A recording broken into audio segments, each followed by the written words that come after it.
பாரம்பரிய கார்களின் அணிவகுப்பு 2025 நடைபெற்றது. புதுச்சேரி அரசு சுற்றுலாத்துறை சார்பில் 2008ஆம் ஆண்டு முதல் ஒவ்வொரு ஆண்டும் தொடர்ந்து பாரம்பரிய வாகனங்களின் அணிவகுப்பு புதுச்சேரி கடற்கரை சாலையில் நடத்தப்பட்டு வருகிறது.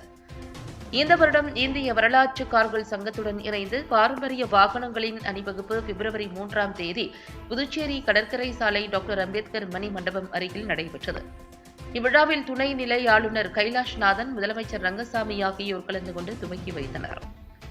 இதில் சட்டப்பேரவை தலைவர் செல்வம், சுற்றுலாத்துறை அமைச்சர் லட்சுமி நாராயணன், குடிமைப் பொருள் வழங்கல் மற்றும் நுகர்வோர் விவகாரங்கள் அமைச்சர் திருமுருகன் மற்றும் டாக்டர் ஜெயந்தகுமார், செயலர் சுற்றுலா ஆகியோர் விழாவில் கலந்து கொண்டு சிறப்பித்தனர்.